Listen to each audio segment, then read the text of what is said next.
Bonjour à toutes et à tous.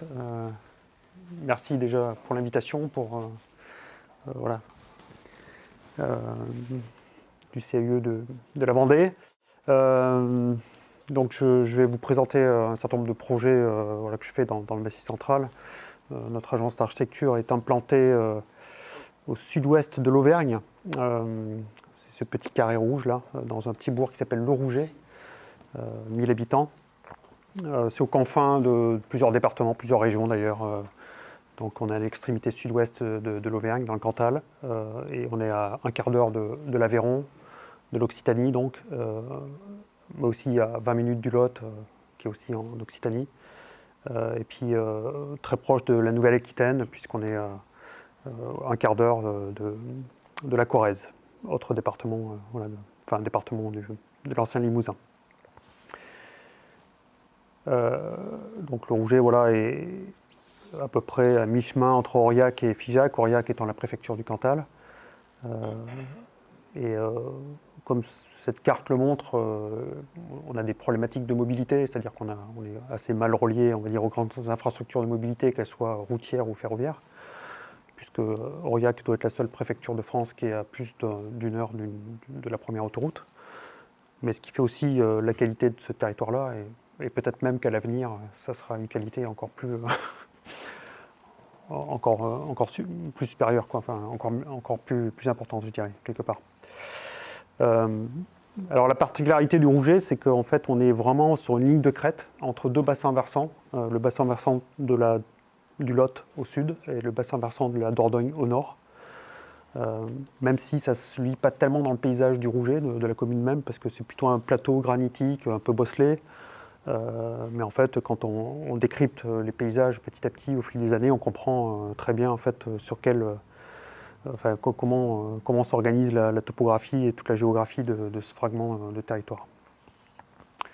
Notre équipe est pluridisciplinaire, donc architecte, paysagiste, urbaniste, économiste de la construction, ingénieur aussi. Et puis on s'occupe aussi de toute notre comptabilité, la gestion de l'entreprise. Voilà, on n'a pas de comptable, par exemple, à l'extérieur. On fait tout en interne. L'idée, c'est aussi d'imaginer pouvoir en fait, créer de l'emploi dans des territoires extrêmement ruraux. Pour vous donner un exemple, le Rouget est en zone de revitalisation rurale, c'est-à-dire que ça donne lieu aussi à des avantages en termes de charges pour les emplois, notamment. Donc là, c'était un peu le pari, quoi. C'est-à-dire en installant cette entreprise, c'était d'imaginer créer de l'emploi dans un territoire très rural. Je vais commencer par parler de notre propre expérience bâtie, puisque en fait, après avoir loué un petit local commercial en centre-bourg, puis en fait loué l'appartement qui était au-dessus en perçant un escalier entre les deux locaux. L'équipe grandissant, on a été contraint de quitter les lieux et de trouver en fait une parcelle en centre-bourg pour construire un petit immeuble dans lequel nous avons installé donc notre agence d'architecture, mais aussi 3 logements. L'idée, c'est que c'était de faire un petit manifeste pour montrer qu'on pouvait aussi habiter d'une manière collective et superposer en fait, des fonctions plutôt que de les écarter. Pour la petite histoire, le maire m'avait proposé une parcelle en fait, en bas, au sud du Rouget, dans une zone artisanale et commerciale. Voilà. Moi, ça ne me plaisait pas du tout. Je voulais continuer à amener mes enfants à pied à l'école. Et donc en fait, on a acquis cette petite parcelle de 400 mètres carrés et fait un bâtiment d'à peu près 550 mètres carrés de surface. On s'est mis d'accord avec les élus pour ne pas respecter un certain nombre de règles stupides du PLU, genre 2 places de parking par logement et 1 place de parking par tange de 50 mètres carrés de bureau. Tout ça dans un centre-bourg où il n'y a aucun problème de stationnement. Mais la proximité avec les élus et puis la DDT à l'époque nous a permis de contrer en fait, ces règles un peu stupides. Alors cette carte, elle montre justement le réseau hydrographique et puis ce rapport à la topographie avec la ligne de crête qui est en gros en pointillé rouge là, et qui marque en fait l'implantation humaine dans le Rouget, j'y reviendrai tout à l'heure. Et puis les 2 bassins versants, hein, au sud le bassin versant du Lot et au nord celui de la Dordogne. Alors la particularité du Rouget, c'est que en fait, c'est un bourg qui n'existait pas au XIXe siècle. Le Rouget est apparu avec la création d'une gare ferroviaire, j'y reviendrai tout à l'heure. Et donc en fait, le bâti est très particulier. C'est plutôt des gros objets qui s'égrènent le long des voiries. C'est pas une ville constituée comme on pourrait voir dans les petits noyaux médiévaux par exemple ou dans des bourgs voilà, un peu plus importants. Et puis il y a une autre particularité du Rouget, c'est que ce n'est pas un bourg agricole, il n'y a pas d'activité agricole, c'est un bourg de commerce et de services, avec de l'hôtellerie, des marchands de vin, de bois, puisque c'est voilà, l'activité ferroviaire a permis à la fin du XIXe siècle de faire en sorte que le vin de Cahors monte jusque dans le Cantal et que le bois du Massif central, des hauteurs, descende vers le sud-ouest. Donc ici s'installent un certain nombre de marchands, des artisans, des hôteliers, des restaurateurs. Et donc c'est vraiment un bourg de services et de commerce, et qui en fait voilà, un bourg un peu singulier dans ce territoire agricole. Donc là c'est une photo aérienne de 1973 qui montre très bien en fait, l'implantation sur cette ligne de crête. Et là c'est juste pour vous montrer en fait, la parcelle dont nous avons fait l'acquisition pour construire notre petit immeuble. Et puis on voit en haut sur l'image à droite, on voit en fait les équipements qui ont été construits dans les années 50 et 60 suite à la création de la commune, puisque les habitants demandaient leur indépendance administrative, le bourg devenant de plus en plus important, juste après la Deuxième Guerre mondiale. Donc en fait, une sorte de centre civique est apparu là, au Rouget. Voilà. Donc l'atelier d'architecture, il reprend un petit peu, finalement, on va dire, il s'inscrit pleinement en fait, dans l'histoire du Rouget, c'est-à-dire un équipement, un bâtiment pardon, avec une activité en rez-de-chaussée et puis des logements au-dessus.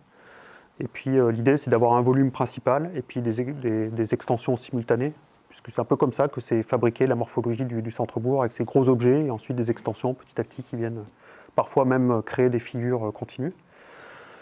Et puis on a repris aussi des motifs qu'on rencontre souvent au Rouget, que sont des sortes de petites venelles qui permettent d'articuler des rues entre elles.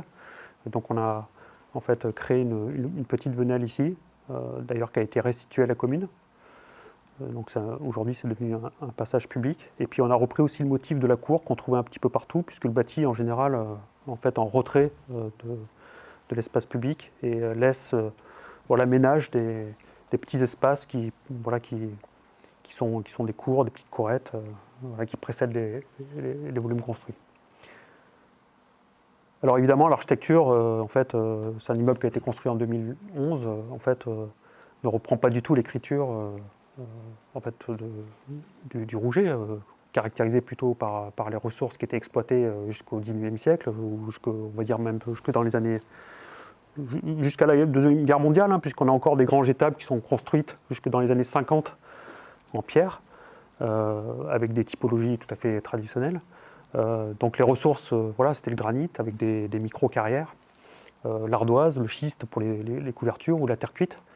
Mais aujourd'hui, quand on construit en fait, au Rouget, les ressources ne sont plus les mêmes. Et pour moi, les ressources la ressource principale, c'est le bois, et en particulier le Douglas, puisque en fait, à partir de la Deuxième Guerre mondiale, même avant, mais en tout cas ça a été encouragé après la Deuxième Guerre mondiale par l'État, en fait, il y a eu énormément de plantations de résineux, c'est ce qu'on appelle l'enraisinement, l'enraisinement d'une partie de la France dans les massifs de moyenne montagne en particulier, donc le Massif central, mais aussi les Vosges, le Jura et d'autres régions de la France. J'ai appris aujourd'hui qu'il y avait aussi des plantations de Douglas très proches d'ici, ce que j'ignorais. Voilà, donc, et puis finalement, l'architecture construite aujourd'hui, au XXIe siècle, doit répondre aussi aux enjeux du XXIe siècle, c'est-à-dire des enjeux très différents de ceux du XIXe siècle, quoi. Donc ici, la ressource, c'est le bois, et la deuxième ressource principale, c'est le soleil. Donc là, c'est le volume principal, les extensions simultanées, comme je les appelle. Donc en termes de programme, les deux premiers niveaux correspondent à l'agence d'architecture, les deux niveaux au-dessus correspondent à mon propre logement, et puis il y a deux autres logements qui sont en location à l'arrière.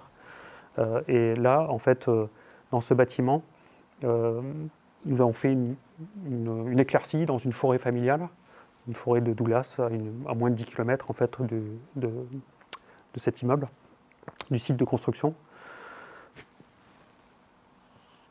En termes de, on va dire, de morphologie, enfin, ou de principe constructif plutôt, en fait, tout ce qui est en rouge, ça correspond à des structures en bois. Ce qui est en noir, ça correspond à des volumes en maçonnerie, qui sont aussi intéressants à trouver, malgré tout, pour plusieurs raisons. D'abord, pour contreventer l'édifice. On sait très bien contreventer en bois, hein, bien sûr, mais c'est intéressant aussi de pouvoir trouver de la masse pour des raisons thermiques, c'est-à-dire on va dire de compenser l'absence d'inertie dans les structures en bois, qui est quand même un vrai sujet. Notamment avec le nouveau régime climatique, c'est-à-dire qu'on recherche aussi une performance en fait, pour le confort d'été, et non pas uniquement pour le confort d'hiver. Donc ça reste intéressant de combiner en fait, des structures légères et des structures lourdes, massives. Et puis c'est aussi vous voyez par exemple un de ces deux volumes en béton, là, en fait, correspond à la cage d'escalier, et c'est aussi en fait, un matériau qui est naturellement coupe-feu. Voilà. Donc il n'y a pas besoin de rajouter en fait, des plaques de plâtre pour rendre en fait, cet ouvrage coupe-feu. Alors, ce bâtiment-là, ça a été le point de départ en fait, d'une réflexion pour un certain nombre d'édifices. Je vais en présenter quelques-uns cet après-midi. C'est-à-dire finalement l'idée selon laquelle on réduit finalement le béton au strict minimum pour le rapport au sol, et puis pour des questions de contreventement et d'inertie thermique. Mais en fait, on va essayer d'utiliser un maximum de bois, de ressources locales, pour construire, à partir du moment où on a un accès très simple et direct finalement à cette ressource. Je me suis beaucoup investi dans la filière bois locale. Alors aujourd'hui, ça s'appelle Fibois Auvergne-Rhône-Alpes, mais auparavant, ça s'appelait Auvergne Promobois, avant en fait, le regroupement des régions, et j'étais administrateur de cette interprofession bois à l'échelle régionale. Et donc on a organisé de nombreux voyages d'ailleurs dans Vorarlberg en Allemagne, essayer de comprendre comment étaient structurées ces filières. Et puis finalement, on a fait monter en compétence toute cette filière. On a tous grandi ensemble avec les entreprises locales, mais aussi les scieurs. Donc j'ai une bonne connaissance des scieurs locaux dans un rayon à peu près de 150 km, qui fait que je sais où je peux retrouver la ressource facilement pour pouvoir la convoquer dans les constructions en bois. Donc je reviens à l'édifice. Donc voilà, la coupe paysagère, elle montre très bien en fait, ce rapport entre les deux bassins versants, son implantation géographique sur la ligne de crête, les pieds au sec, puisque de part et d'autre de cette ligne de crête, en fait, bien qu'on soit sur un plateau, en fait, on a des milieux très humides, une sorte de marécage. La coupe ici, plus détaillée, montre en fait, le rapport à la topographie, avec un sol artificiel au nord qui permet de dissimuler une cuve de récupération des eaux de pluie qui alimente l'ensemble des sanitaires, les robinets de puisage et toutes les machines à laver le linge. Et puis aussi une cuve à granulés qui alimente une chaudière qui chauffe l'eau chaude et produit l'énergie aussi pour le chauffage, pour l'immeuble, mais aussi pour deux maisons voisines, puisque nous avons proposé à nos voisins aussi de se raccorder sur la chaudière. Alors on a réussi à en convaincre que deux. On avait surdimensionné un petit peu la chaudière. Aujourd'hui, les voisins qui ne sont pas raccordés s'en mordent un peu les doigts, mais c'est comme ça. Et donc c'est du granulé de bois qui vient d'une scierie qui est en Corrèze, à une cinquantaine de kilomètres au nord du Rouget. Alors cette façade, elle montre l'autre ressource qui est fondamentale, c'est le soleil. C'est comment en fait, utiliser le soleil pour capter en fait, l'énergie de manière entièrement passive et de la restituer par déphasage, d'où l'importance de ces volumes aussi en béton qui permettent de stocker l'énergie solaire et de la restituer. Alors ça marche évidemment, enfin, c'est ce qu'on cherche à faire en période hivernale et en demi-saison évidemment. L'été, on va plutôt se protéger du soleil. Et puis donc la façade nord, elle est beaucoup plus fermée. Et puis elle va plutôt chercher en fait, la présence du paysage, puisque les plus belles vues sont au nord sur les monts du Cantal. Ici, c'est une carte justement de l'enracinement de toute une partie du Massif central. Toutes ces taches rouges représentent en fait les forêts nouvelles. Et vous voyez à quel point en fait, le territoire a considérablement évolué. Hein. C'est-à-dire qu'on a souvent une vision très, un peu, passéiste des territoires ruraux, une vision un peu erronée, quoi. C'est-à-dire on pense que les territoires ruraux ils restent immuables sur des décennies, voire des centaines d'années. En réalité, ils sont en mutation profonde, puisqu'en fait, les territoires, ces territoires-là, entre les années, on va dire, entre la Deuxième Guerre mondiale et aujourd'hui, ils sont considérablement fermés. Il y a beaucoup de pâturages qui ont été transformés en forêt. Voilà, et tout ça, ça a été largement encouragé à coup de subventions par l'État. Et tout ça est concomitant, évidemment, à l'exode rural exceptionnel qui s'est produit dans nos territoires. Hein. C'est-à-dire que vous avez des communes, par exemple dans le Nord Cantal, où en fait la population a été divisée par 10 en quelques décennies. Hein. Entre deux recensements, parfois certaines communes perdent entre 10 et 15% de la population. Alors le gros changement, c'est depuis les années 2000, en fait le solde migratoire est devenu positif. La démographie continue à baisser parce qu'il y a un vieillissement de la population très important, mais le solde migratoire, en fait, s'est inversé depuis les années 2000. Et là, il s'est vraiment accéléré à la faveur de la crise sanitaire. Puisque, vous voyez, par exemple, moi, j'ai passé toute mon enfance dans une commune qui est à peu près par là. En fait, mon père est devenu maire de la commune là, récemment, enfin aux dernières élections. C'est une commune de 100 habitants. Hein. Quand j'ai quitté, moi, la commune, quand j'étais au lycée, il y avait énormément de maisons vacantes. Aujourd'hui, il n'y a plus une seule maison vacante. Donc c'est assez étonnant, quoi. C'est-à-dire qu'on sent qu'il y a un changement majeur dans ces territoires-là, qui étaient autrefois considérés comme étant dans la diagonale du vide, hein, comme ça a été très bien décrit par un certain nombre de géographes, et qui aujourd'hui pourraient devenir rapidement des territoires désirables, parce que pourquoi ? Ils sont très préservés en réalité. Très préservés du point de vue en fait, de la qualité de leur paysage, de la qualité aussi de leur climat. Puisqu'en fait on est en moyenne montagne, si bien que par exemple on a des amplitudes thermiques assez importantes entre le jour et la nuit, ce qui est très appréciable en fait, pour bien dormir par exemple. On a beaucoup de gens par exemple qui viennent du sud et qui sont en train de remonter jusque dans le massif central voilà, pour retrouver des conditions climatiques qui soient plus agréables tout simplement. Donc dans cet édifice on a mis en place voilà, des circuits courts, c'est-à-dire que l'idée c'est qu'à partir du moment où on mettait en place on exploitait une forêt familiale à proximité immédiate du site. C'était aussi l'idée de faire intervenir que des gens qui soient dans un périmètre très restreint. En parallèle, 2 ou 3 ans avant que je conçoive l'immeuble, j'ai acheté un lot de 30 mètres cubes de pins sylvestres issus d'une forêt de l'ONF à une dizaine de kilomètres au nord, cette fois-ci, de notre agence. Tout simplement parce que j'avais connaissance d'un scieur qui m'a dit voilà, il y a une coupe qui va être faite à blanc parce qu'il y a une maladie justement qui menace en fait cette forêt. L'ONF décide de tout couper et tout ce bois était destiné à la pâte à papier à Bordeaux. Il m'a amené un échantillon de plot, il m'a dit regarde ce pin sylvestre comme il est magnifique.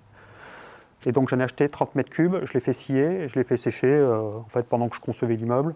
Et ensuite, j'ai utilisé tout ce pin sylvestre pour faire l'ensemble des parquets, les mobiliers, voilà, les plinthes, les encadrements de portes, des portes. On a amené un certain nombre de plots chez un parquetteur qui nous a tout débité en différentes dimensions de parquet qu'on a mis en œuvre dans l'immeuble. Quelques photos du débardage, enfin de l'éclaircie du débardage.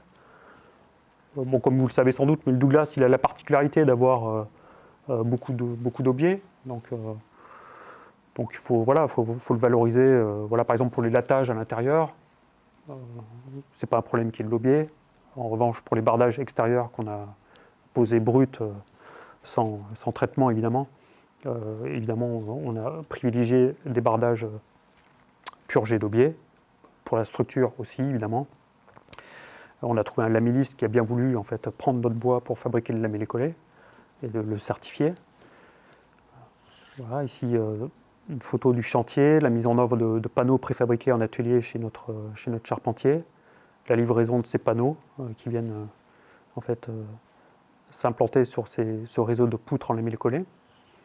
Ici c'est une photo du chantier vue depuis l'intérieur, avec ces éléments préfabriqués qui permettent de travailler au-dessus, puisqu'on a fait pas mal de travaux nous-mêmes, hein, donc de travailler par au-dessus et de pouvoir mettre en œuvre en fait, des corrections acoustiques. Donc vous voyez, en sous-face, on a l'impression d'avoir un lattage, mais en fait on comprend que toutes les 5 ou 6 lattes, c'est une solive qui permet d'enjamber en fait, le réseau de poutres.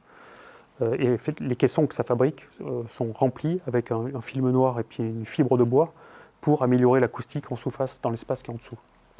Je ne sais pas si je me fais comprendre. Et ensuite, il y a le panneau de contreventement qui vient dessus, et ensuite un parquet, etc. Alors, moi je défends l'idée qu'il faut consommer, produire et consommer localement, mais qu'il faut quand même accepter d'échanger la rareté. Il ne faut pas être non plus des sortes d'ayatollahs du local, quoi. Et donc là, pour des questions de dessin, j'avais besoin de très grands vitrages qui n'ont pas pu être fabriqués en France, ils ont été fabriqués en Espagne. Et ça ne me pose pas de problème, c'est-à-dire qu'à un moment donné, pour un ouvrage exceptionnel, il y a un drôle de bruit là. Voilà, j'accepte de faire venir des produits qui viennent de plus loin.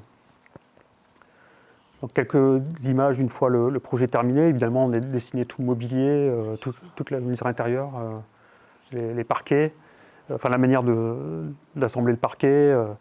Et donc ce qui est intéressant, c'est que finalement, c'est la ressource bois, c'est la structure qui qualifie l'espace. Voilà, plutôt que par exemple des plafonds en placo. Voilà.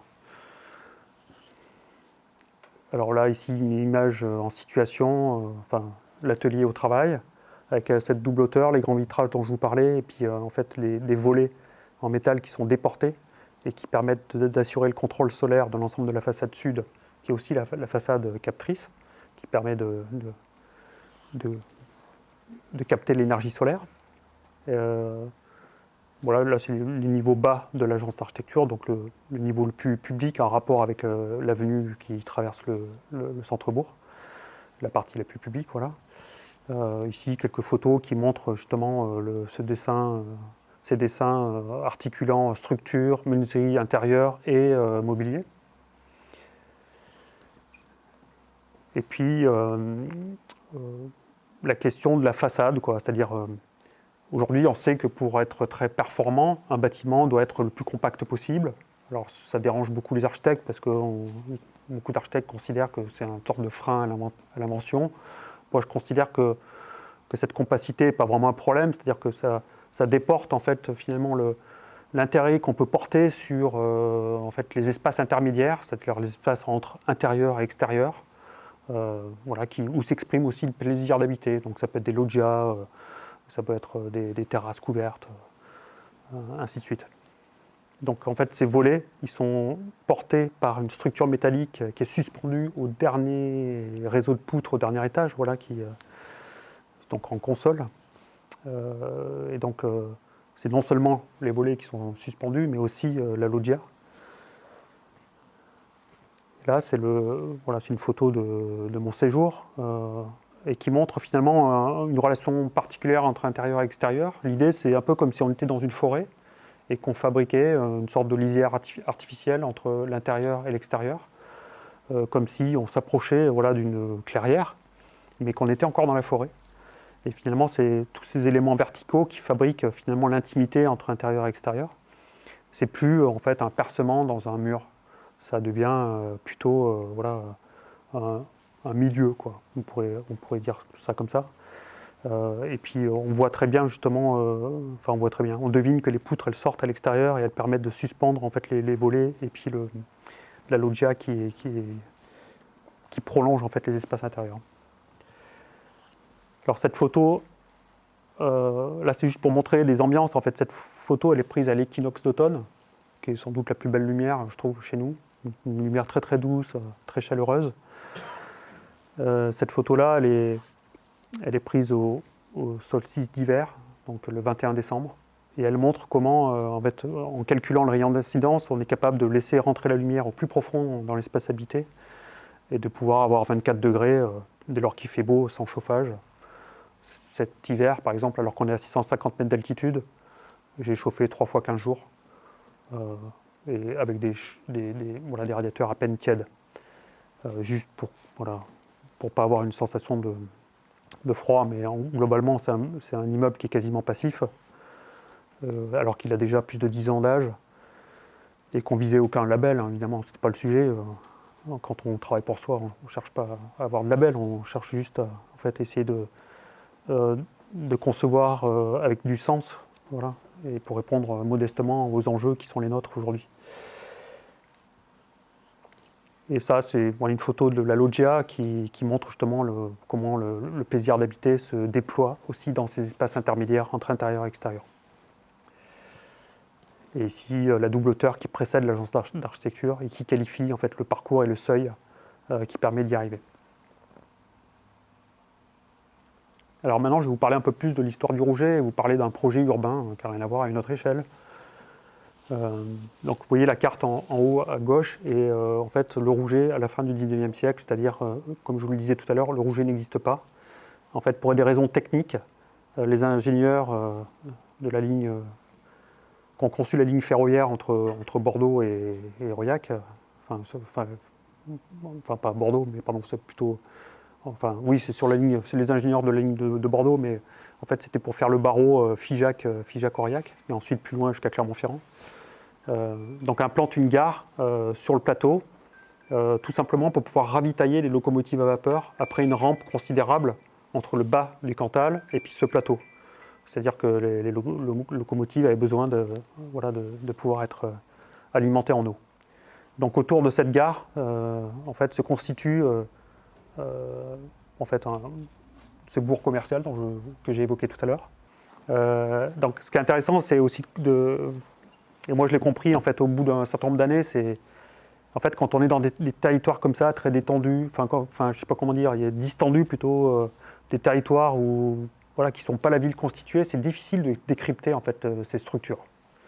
Et donc j'ai eu besoin, par exemple, de lire des auteurs comme John Breckenhoff Jackson, qui est un paysagiste américain qui est absolument fantastique, qui a écrit un livre magnifique qui s'appelle À la découverte du paysage vernaculaire, et qui permet de décrypter finalement des motifs dans le paysage, des motifs souvent archétypaux, on va dire, qu'on retrouve un peu partout, des questions de limites, des grandes infrastructures, par exemple, ce qu'il appelle le paysage politique. Le paysage politique étant en fait les décisions prises dans les grandes capitales et qui ont une implication directe sur des territoires, sur des communautés locales. Vous voyez par exemple la voie ferrée qui vient s'implanter, qui vient tailler le territoire en faisant fi de la géographie, de la topographie. Et en fait, c'est un paysage politique. C'est un paysage rationnel, efficace. En fait, c'est relier un point A à un point B le plus rapidement possible, en tenant compte quand même d'un certain nombre de contraintes topographiques, mais la priorité, c'est pas d'être gentil avec le territoire, quoi. Voilà. Et puis vous avez au contraire le paysage vécu qui lui est un paysage vernaculaire et qui va plutôt s'implanter en amitié avec le lieu.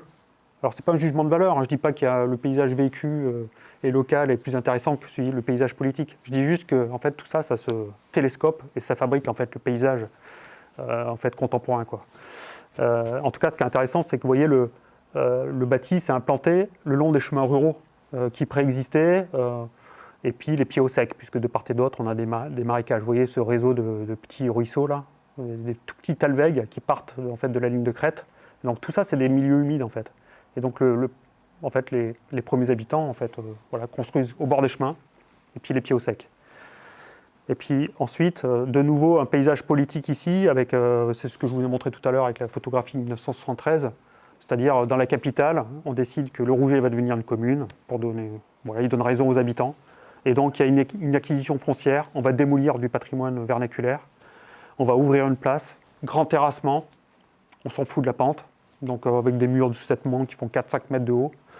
Voilà, une grande horizontale, on implante donc la mairie, la poste, les écoles, le foirail, un centre civique. À peu près au même moment, Alvar Aalto faisait des centres civiques absolument magnifiques en Finlande, sauf qu'il avait sans doute les moyens et puis les compétences pour à la fois dessiner les édifices, mais aussi l'espace public.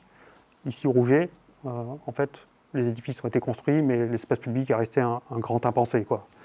Et donc c'est encore notre héritage aujourd'hui. C'est-à-dire que la grande place du Rouget, la place du village, c'est une grande, ça fait peut-être 4000 mètres carrés d'enrobé, et ça resté comme ça depuis les années 60. Et ensuite, comme un peu partout en France, une grande période de flux, ici, c'est-à-dire c'est les 30 glorieuses, c'est-à-dire puis le modèle du pavillon individuel qui va s'égrener le long des voiries ou s'organiser sous forme de lotissement, avec des logiques d'implantation parfois aberrantes, c'est-à-dire on remblaye des milieux humides, on buse des ruisseaux, On crée un petit plan d'eau artificiel. Ça, c'est... Oh là là. Qu'est-ce qu'il faut que je fasse là pour... Rien. Rien, ok. Là, vous voyez, par exemple, ici, c'est la route nationale 122 qui est déviée. Et là, de nouveau, un paysage politique avec des talus de 12 mètres de haut.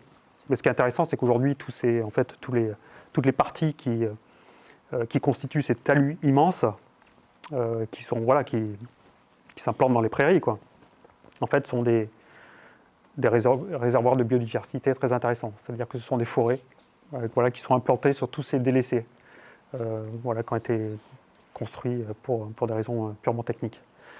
Donc l'hypothèse qu'on fait avec les élus, c'est d'imaginer qu'après cette grande période de flux qui colonise le territoire à la fois naturel, mais plutôt agricole, puisque tout est anthropisé, quelque part en Europe. Il n'y a pas de nature à l'état sauvage. Mais en fait, l'idée, c'est d'imaginer une sorte de période de reflux où on viendrait plutôt densifier dans les interstices, c'est-à-dire, et puis imaginer que finalement, ce périmètre-là, qu'on a identifié, pouvait contenir les germes d'une régénération du territoire habité. Et qu'on pourrait considérer ça comme un parc habité. C'est-à-dire essayer de trouver en fait une idée, une sorte de récit auquel sont capables de s'identifier l'ensemble des habitants et des élus, pour imaginer que finalement on n'est pas obligé d'habiter une ville constituée, on n'est pas obligé d'habiter dans ce qui ressemble à un territoire périurbain sans qualité, on pourrait habiter un parc. Et donc il faut chercher des références, mettre sur la table en fait des références pour essayer de se représenter qu'est-ce que ça veut dire. Alors, le parc du Rouget, c'est déjà... Alors, comment on a défini le périmètre ? En fait, c'est d'une manière très simple et très pragmatique. C'est un périmètre défini selon une logique géographique, donc c'est le bassin versant du Lot, à la confluence de plusieurs petites alvègues. Une logique programmatique, c'est-à-dire que tout le périmètre qu'on a identifié contient les équipements publics de la commune. Et puis une logique foncière, puisque tout le périmètre est propriété de la commune. Donc c'est très facile d'agir. C'est-à-dire qu'il n'y a pas d'enjeu foncier, quoi.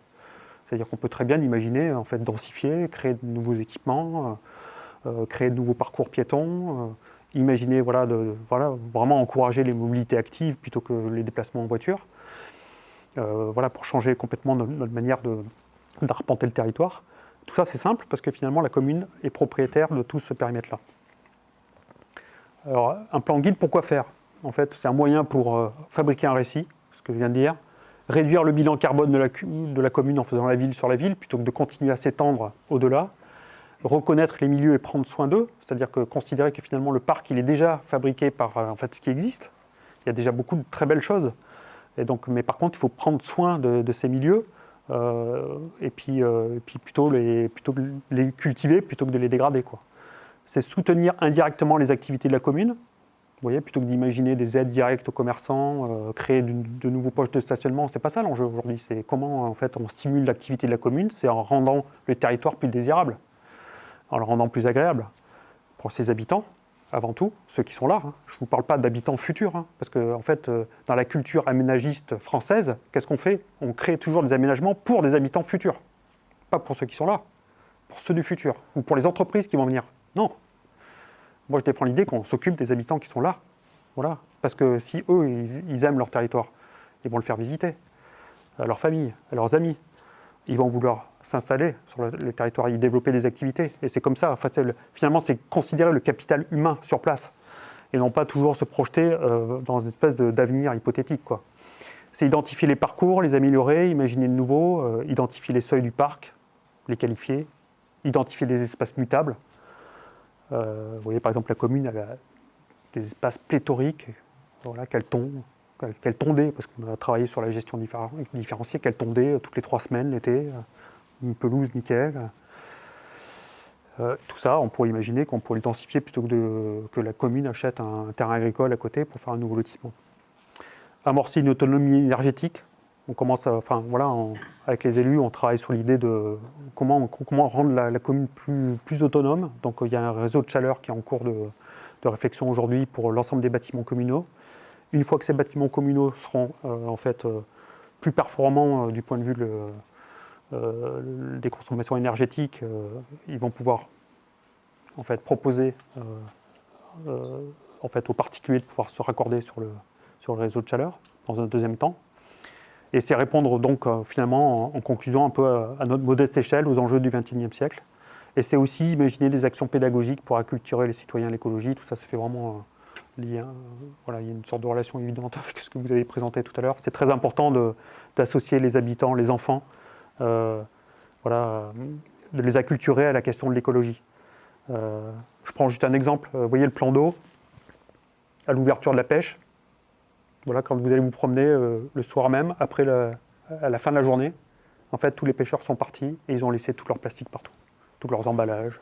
Voilà, il y a un travail énorme en fait, à faire pour encore acculturer les gens à l'idée selon laquelle on ne laisse pas les déchets comme ça.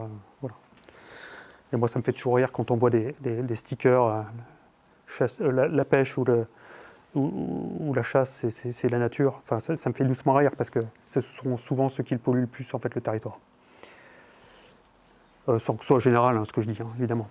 J'ai de la famille qui chasse, etc. Et ils sont très attentifs. Mais ce que je veux dire, c'est qu'il y a quand même un boulot immense à faire encore pour arrêter de faire en sorte qu'on laisse ces déchets en pleine nature.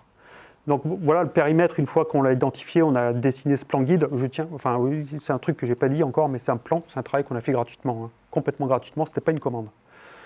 C'était pas une commande, c'est qu'en fait les élus, pendant 10 ans, ils nous ont demandé des micro-actions, voilà.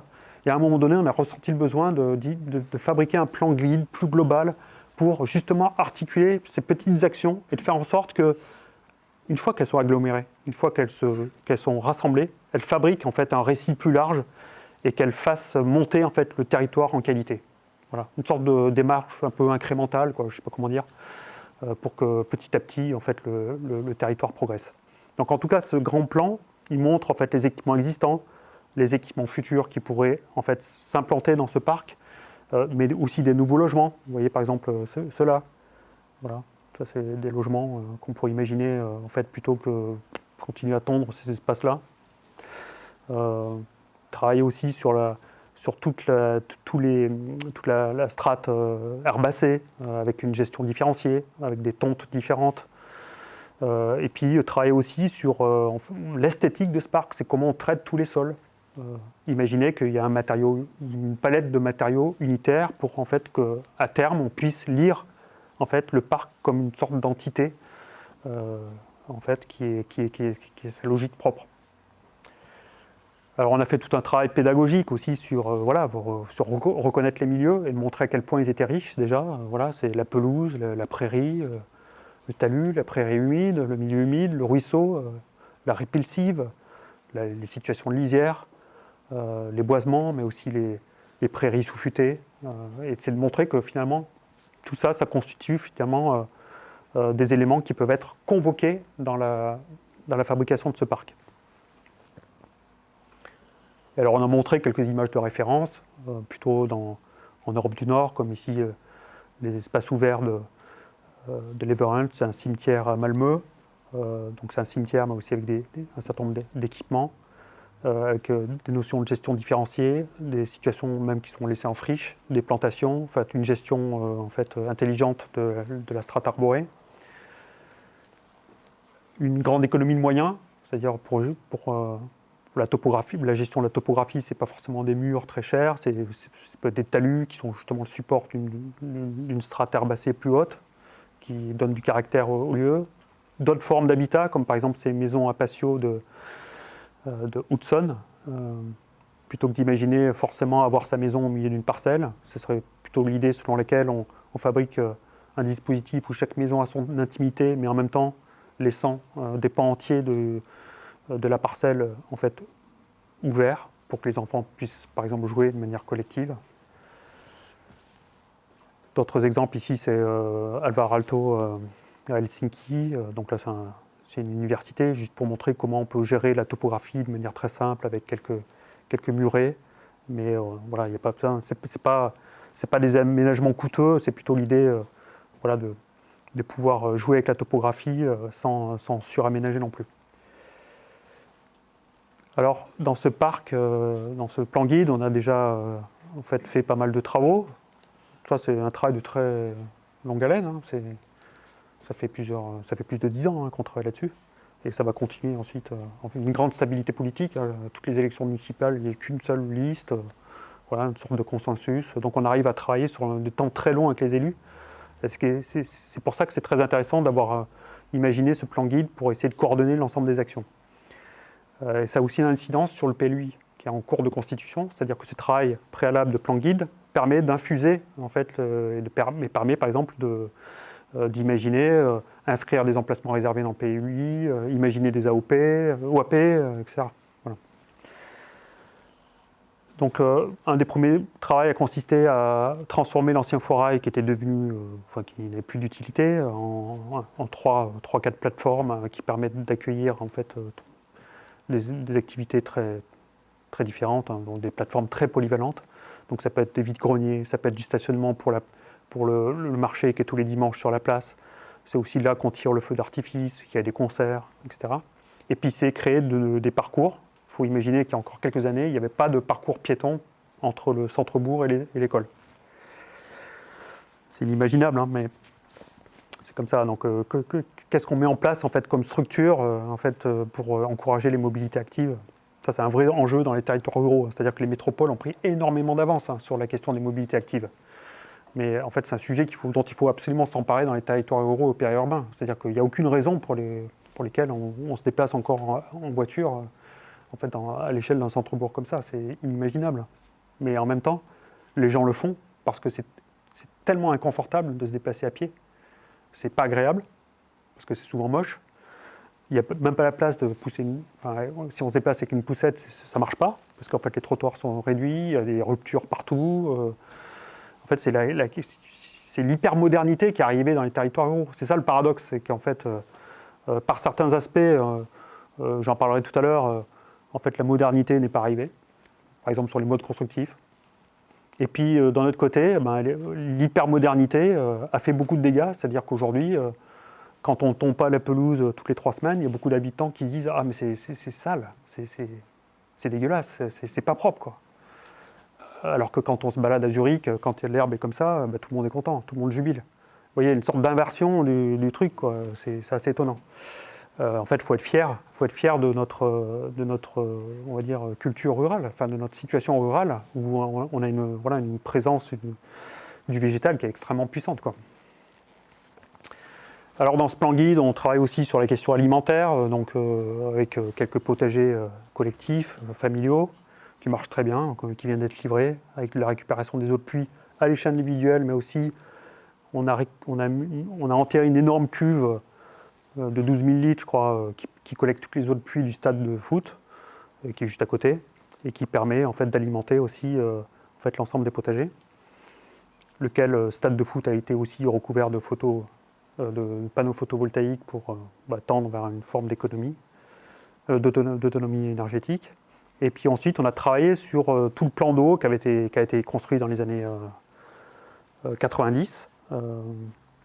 Et en fait, dans ce plan d'eau, qu'est-ce qui se passait? Tous les ans, les employés communaux rabattaient systématiquement la répulsive. La répulsive, c'est la végétation qui apparaît spontanément au bord des cours d'eau.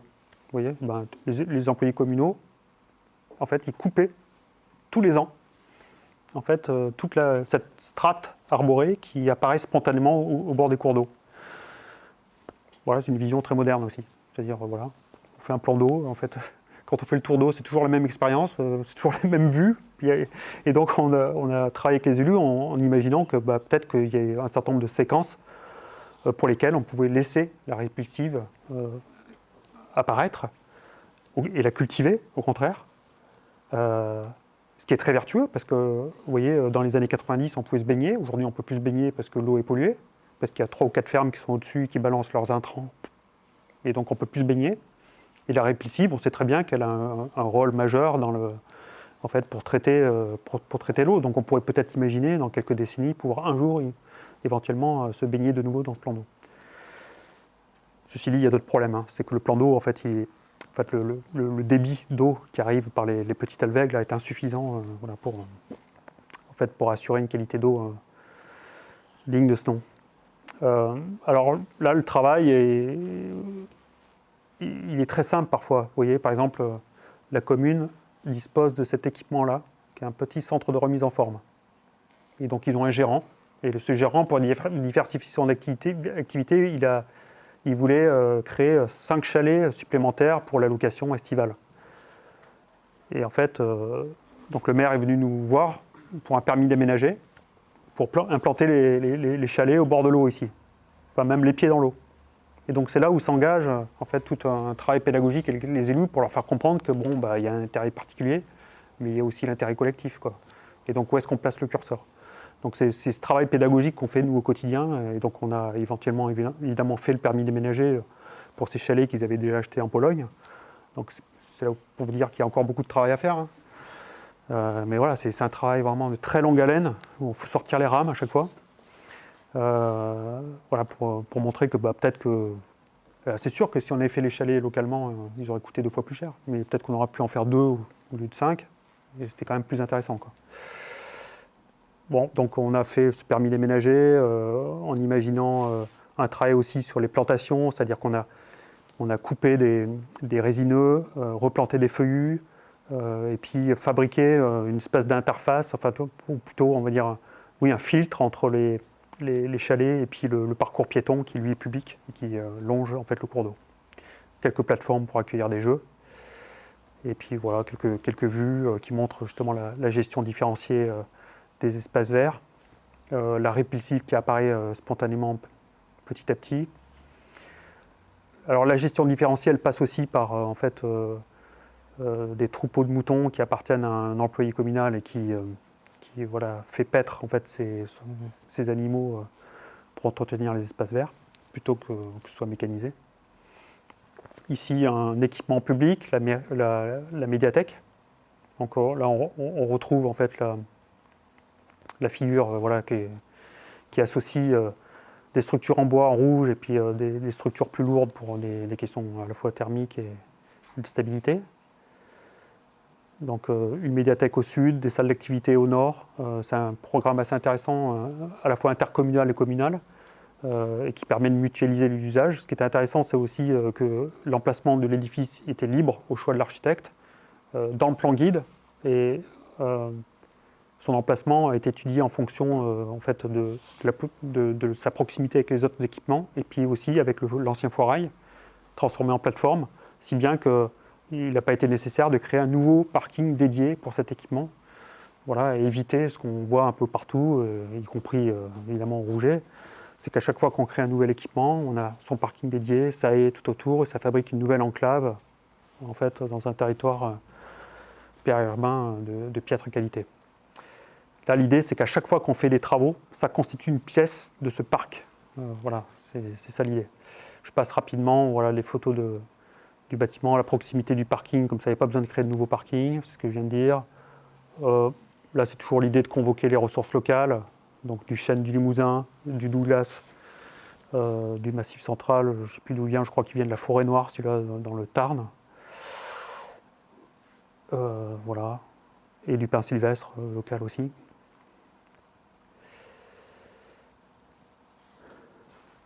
Un autre projet qui est à Mandaille ici, donc c'est une des plus belles vallées du Cantal, et donc avec un projet assez intéressant qui articulait un édifice, donc neuf, la halle, la réhabilitation de l'ancienne école transformée en fait un petit équipement sportif, enfin un lieu pour accueillir les trailers, les VTTistes, les randonneurs. Et puis des espaces publics.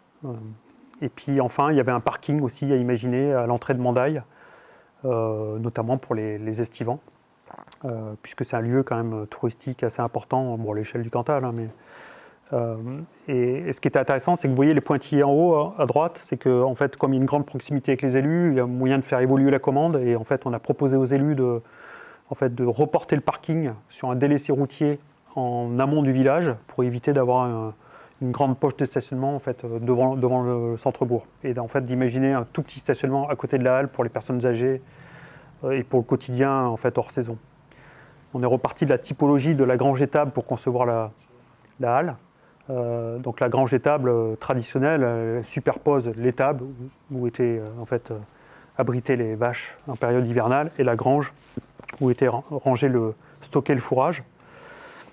Donc 2 archétypes très différents, un volume maçonné, ancré au sol, humide, frais, avec peu de lumière naturelle en bas, et puis au-dessus un volume sec où il fait chaud l'été, où on stocke en fait tout le foin.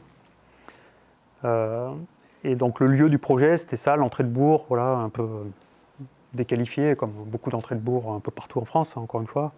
Un ancien terrain de tennis tombé en désuétude, avec un terrassement un peu douteux, un parking un peu moche, avec une haie monospécifique à côté, beaucoup de mobilier urbain qui ne sert plus à rien, des plantations stéréotypées aussi, des prunus, voilà, qui n'ont rien à faire là à Mondaille.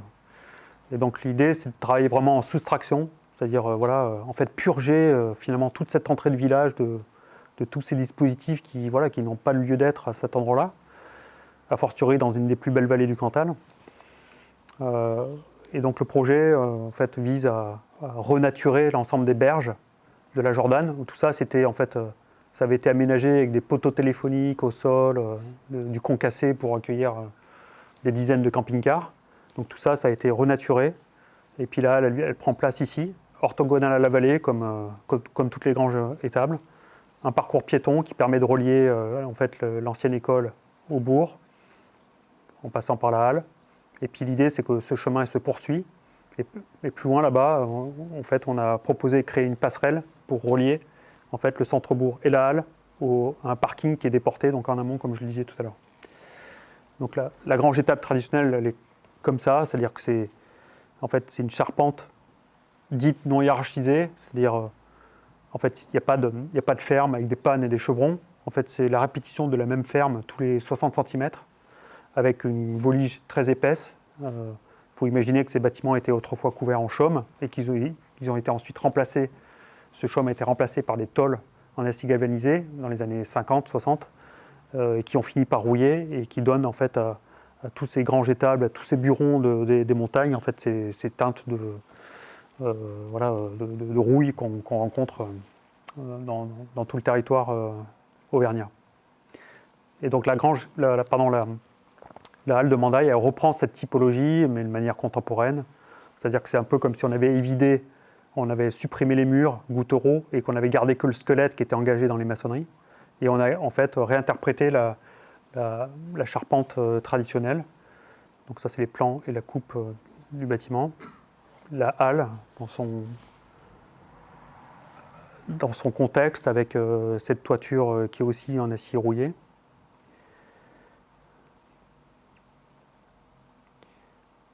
Donc il faut imaginer que, en fait, dans le concept, c'est comme si on avait enlevé le mur et qu'on avait conservé en fait, les volets qui permettent de fermer cette halle, parce qu'on est quand même à 900 mm d'altitude.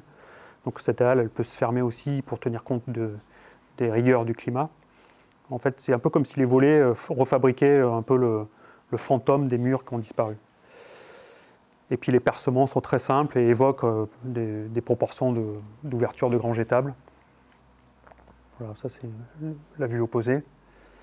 Et ici, c'est la charpente qui est entièrement en Douglas de pays et qui recouvre en fait cette halle, voilà, avec une sorte d'ordre superposé comme ça, le métal, voilà, pour tout ce qui est soumis aux intempéries, aux congères, etc. Donc on ne met pas le bois en situation d'être très exposé et dégradé par les intempéries, mais on va plutôt mettre le bois au-dessus et de manière très protégée avec ce grand toit qui vient qui est débordant et qui permet de protéger les ouvrages. Et puis la halle est aussi un lieu privilégié pour en fait, appréhender en fait, tout le paysage de la vallée, en amont et en aval. Et donc là aujourd'hui, cette passerelle est en chantier. Et elle va pouvoir permettre d'enjamber la Jordanne, qui est le cours d'eau, et de pouvoir en fait, relier le village et la halle au parking qui a été du coup déplacé. Une autre halle à Gannat, cette fois-ci dans un contexte plus urbain. Gannat est une petite ville de l'Allier, dans le nord de l'Auvergne, dans le Bourbonnais exactement. Et donc là, la ressource qui a été convoquée, c'est de nouveau le bois, mais ici c'est que du châtaignier. Tout simplement parce qu'avant de concevoir la halle, on a appris qu'il y avait une entreprise de réinsertion qui fabriquait les bardeaux en châtaignier. voilà, dans une entreprise d'économie sociale et solidaire. En discutant avec les élus, on a pu voilà, échanger à ce sujet. Et donc on a dessiné le projet de telle sorte à pouvoir en fait, entièrement le recouvrir en bardeau de châtaignier. Donc c'est une halle qui est très différente, hein, qui est dans un autre registre. Donc à la fois le bardage, la sous-face et la couverture est en châtaignier.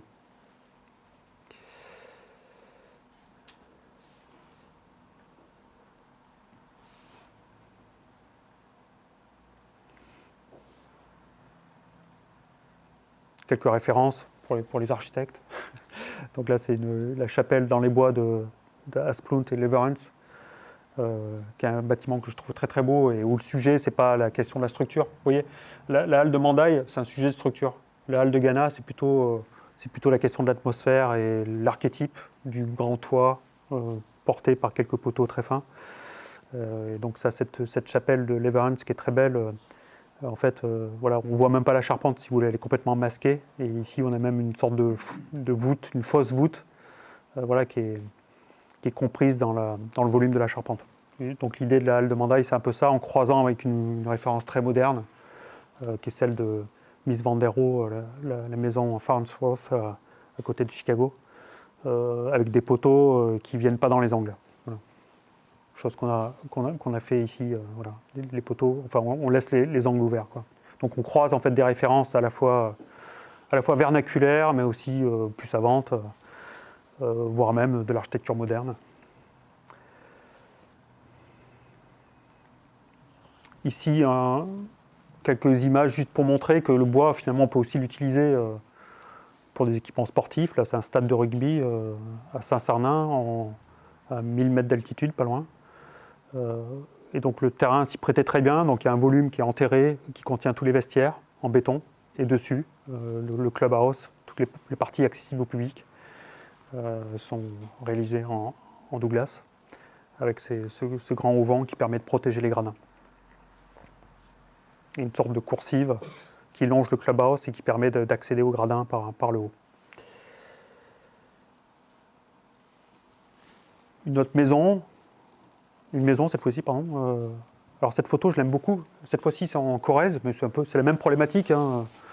On voit très bien sur cette photo justement l'enraisinement. C'est-à-dire qu'il faut imaginer que les vides sont devenus des pleins. Vous voyez, tout le vert foncé là, c'est l'enraisinement. Donc ça obéit à aucune logique foncière. C'est-à-dire que c'est complètement opportuniste. Donc c'est des taches comme ça, vertes, qui correspondent en fait à des plantations de Douglas, d'épicéas ou de sapins. Il faut imaginer que ça, autrefois, tout ça, c'était des prairies, des pâturages pour les moutons. Donc il y a une sorte d'inversion, voilà, entre les pleins et les vides. Et en fait, la ferme depuis laquelle est prise la photo est une des seules qui n'a pas été enraisinée. Et donc c'est un jeune couple qui a repris cette ferme, un géographe et une paysagiste, qui ont repris la ferme familiale et qui ont décidé de vivre de cette ferme avec la collecte de myrtilles et du maraîchage, et puis l'élevage d'un troupeau de 200 à 300 moutons. La maison, trois références étaient demandées pour concevoir la maison, une toute petite maison. L'architecture de Charlotte Perriand, donc des meubles intégrés et voilà, imbriqués avec l'architecture. La deuxième référence, c'était les lits clos auvergnats. En fait, nos ancêtres vivaient littéralement dans des meubles, puisqu'ils vivaient dans des sortes d'armoires, entre guillemets, à côté du cantou, qui est le foyer, où on cuisinait, et qui était le seul moyen de se chauffer. Et puis la troisième référence, c'était l'architecture japonaise. Donc très ouverte sur le paysage, des tatamis, voilà. Puisque dans le couple, un des deux membres de la famille est d'origine asiatique. Donc là, la maison, elle prend place ici, dans ce tout petit hameau. Et là, c'est pareil, il m'a été laissé le choix de l'emplacement, qu'on a réfléchi avec eux, évidemment. Hein. Mais l'idée, c'était d'imaginer un emplacement qui permette en fait, à ce jeune couple de pouvoir embrasser l'ensemble du territoire, puisque à l'année, ce sont les seuls habitants du hameau. Et puis, depuis la maison, il fallait pouvoir voir le troupeau de moutons au loin, il fallait pouvoir checker les allées et venues des gens qui viennent acheter des tartes à la myrtille. Voilà, donc c'est-à-dire imaginer un emplacement qui puisse en fait résoudre toutes ces questions. La maison, elle est, en fait, c'est plutôt un milieu, enfin, je sais pas, je pourrais dire, une sorte de continuum spatial horizontal. Il n'y a pas vraiment de chambre. C'est plutôt des meubles dans lesquels, voilà, ça c'est une chambre d'enfant par exemple qui fait 4 mètres carrés, une autre chambre d'enfant ici, une troisième ici qui fait quelques mètres carrés. Ici, quelques tatamis pour les parents. C'est aussi le salon. En fait, j'ai répondu très littéralement finalement à la commande en croisant ces références et en imaginant une maison très compacte qui fait même pas 80 mètres carrés, avec ici un poêle, parce qu'ils ont en fait des bûches sur la propriété, et donc ils sont capables de chauffer leur maison avec de la ressource qui est extraite directement sur place. Donc il a fallu se battre aussi contre les réglementations thermiques, donc faire comme si on avait trouvé une solution pour le chauffage central et tout ça. Les règles sont absolument aberrantes pour des toutes petites maisons comme ça à la campagne, mais bon, il a fallu faire avec. Et puis voilà, c'est une maison avec un toit qui croise plusieurs réseaux de poutres, un peu à l'image de l'architecture japonaise, avec aussi une sorte de coursive, ce que les Japonais appellent la véranda, qui fait tout le tour de la maison. Et qui permet à la maison d'être décollée un petit peu du sol et de tenir compte du climat. Là aussi, on n'a pas loin de 900 mètres d'altitude, donc potentiellement la neige, elle monte un peu. Donc en fait, on peut bêtement respecter la garde au sol qui est de 20 cm en France. C'est-à-dire que la garde au sol, c'est la distance entre la première pièce de bois et puis le sol. En France, c'est 20 cm, mais en fait, c'est mieux de faire plus quand on est dans un climat plus rude. Et ça permet aussi de fabriquer des usages. Donc voilà la maison qui est faite entièrement avec du Douglas, encore une fois de la région. Là, il y en a partout du Douglas. Toutes les forêts qui sont autour sont en Douglas, donc là, ça a été fourni par un scieur juste à côté. Et tout ça, ça a été fait en autoconstruction, j'ai oublié de vous le dire, quasiment, sauf la structure. Donc c'est ça qui est intéressant, c'est qu'on a fourni des plans extrêmement détaillés au XXe, et en fait, ils ont scrupuleusement respecté en fait, le dessin. Ce qui était absolument formidable. On s'est rendu sur place quelques fois, bien sûr. Mais voilà la chambre des parents, mais aussi le salon. On ferme le rideau pour dormir. Le continuum spatial horizontal, le petit bureau, la cuisine, le coin repas, le poêle, qui est l'unique mode de chauffage. Et puis un certain nombre de détails, voilà. Tout ça mis en œuvre avec perfection par les habitants eux-mêmes. Un projet d'espace public, maintenant, change complètement de registre. Ici, on est maintenant dans l'est du Cantal, dans la Margeride très précisément, pas très loin du viaduc du Garabi, conçu par Gustave Eiffel, dans un méandre de la Truyère, qui est un affluent du Lot, un des principaux affluents du Lot.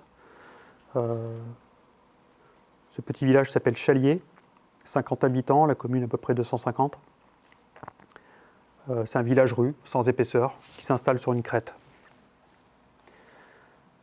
Les élus devaient reprendre l'intégralité des réseaux, l'assainissement, eau pluviale, eau potable, etc.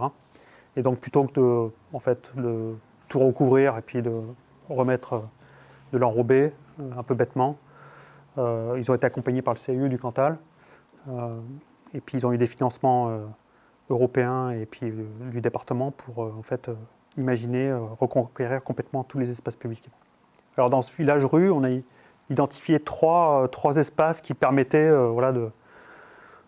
trois espaces un peu dilatés où on pouvait imaginer trois petites placettes, à chaque fois associées avec un patrimoine magnifique et puis un rapport magnifique au grand paysage de cette vallée de la Truyère. Donc la première placette est très simple, c'est juste une sorte de tapis en granit qui vient de la Lozère, département juste à côté, et qui permet d'encadrer ce perron qui précède en fait cette maison bourgeoise qui a été ensuite transformée en presbytère et qui est aujourd'hui patrimoine de la commune. Voici cette maison. La deuxième placette, elle est en contrebas de l'église. Voilà, une géométrie plus complexe. Elle a l'articulation entre plusieurs parcours, donc le parcours des voitures, mais aussi des piétons qui montent sur le belvédère de l'église, d'autres qui descendent en fait, sur le coteau, qui était autrefois complètement cultivé avec des potagers et qui est aujourd'hui en train de se refermer complètement. D'ailleurs, on a fait tout un travail de soustraction. On a enlevé beaucoup de végétation qui avait complètement fermé en fait, le rapport au paysage. Et puis, imaginez une sorte de quai comme ça, un petit belvédère qui permet aux piétons d'aller au contact de cette vue sur le grand paysage. Et en même temps, organiser très simplement les voitures, corriger un peu le dévers pour que ce soit un peu plus confortable pour se garer. Mais on peut imaginer aussi qu'il n'y a pas de voiture du tout et puis il peut se passer autre chose, un petit marché ou quelques emmarchements qui permettent d'accéder au belvédère. Ça, c'est une vue avant travaux qui montre en fait la profusion d'objets et puis surtout de plantations qui commencent à fermer le paysage. Vous voyez, on voit très bien ici. En fait, on n'a plus de rapport au paysage.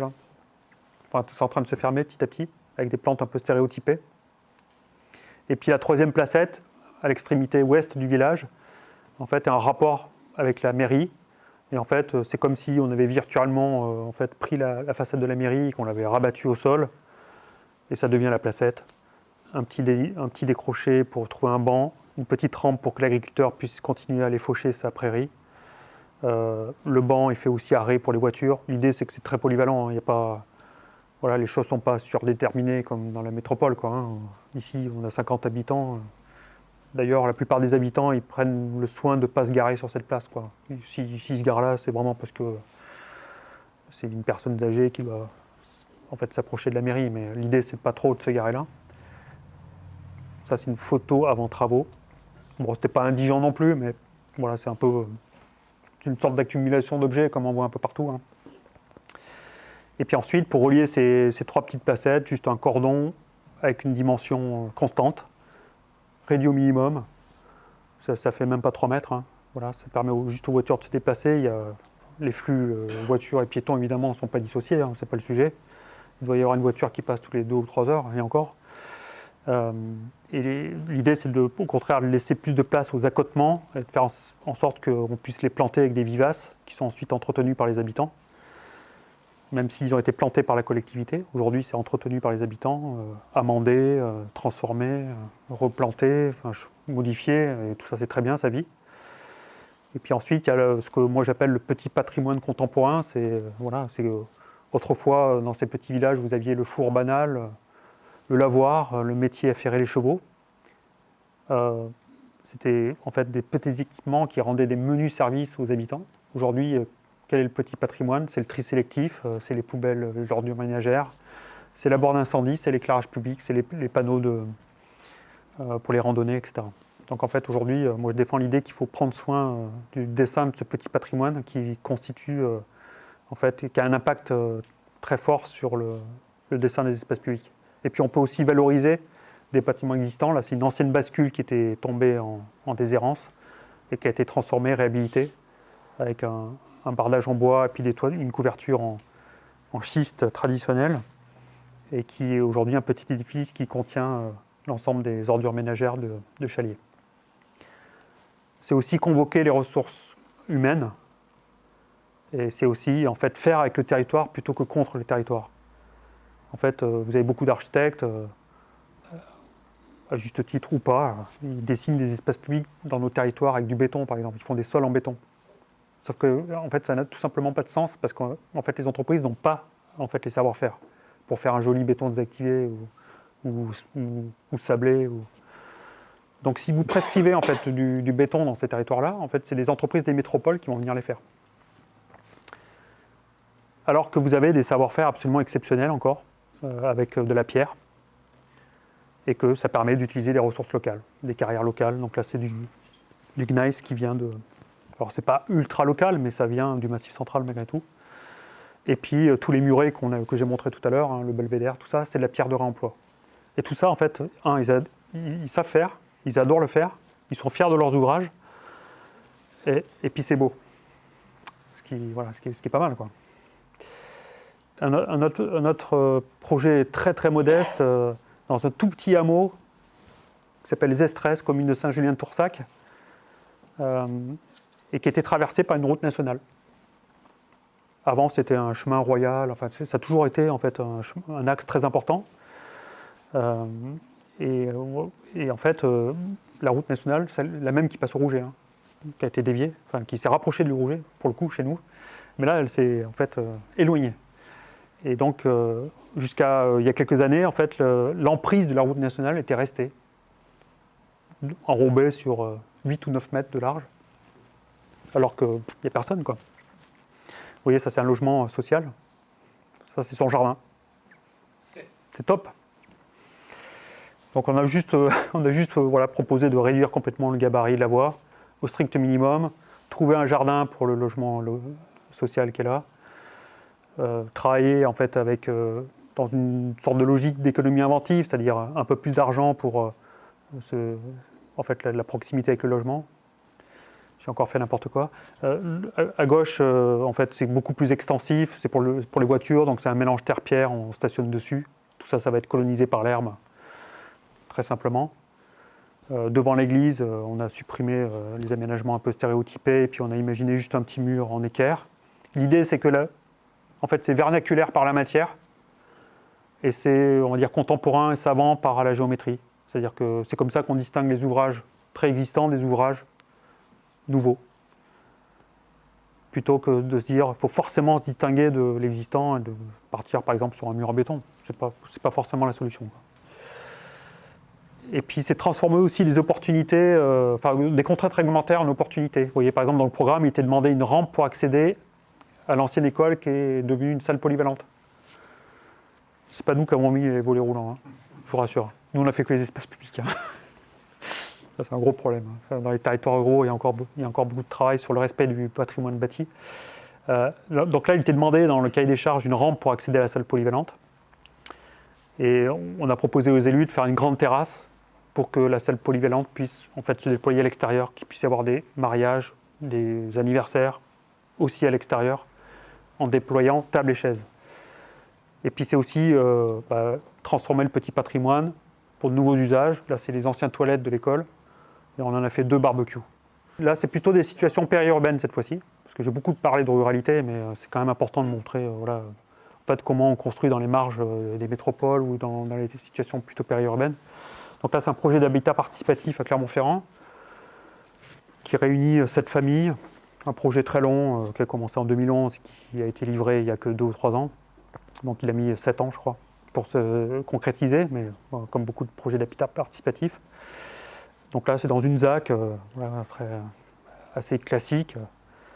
Mais ce qui est très intéressant, c'est que par contre, la géographie est absolument incroyable. C'est-à-dire qu'on a une vue sur la chaîne des Puys à l'ouest, on a une vue sur la plaine de la Limagne en face. Et donc, voilà.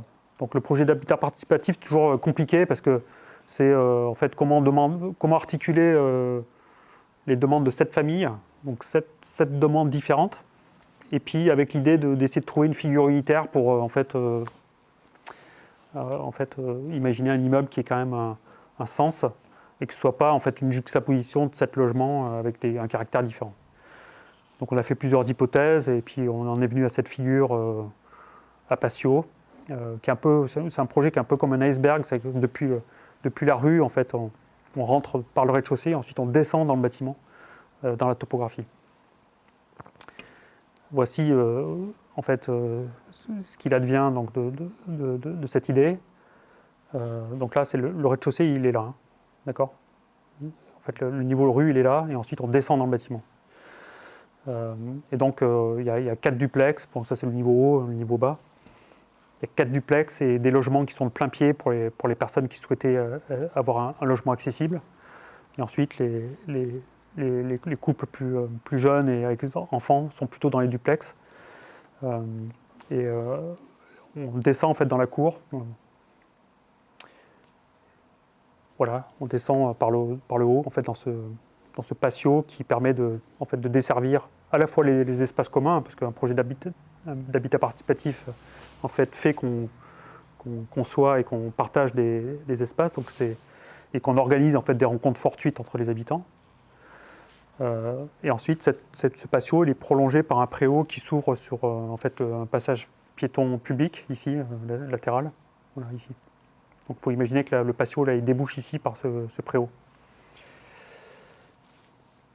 La coursive supérieure permet de desservir les logements de plein pied. Le préau dont je parlais tout à l'heure.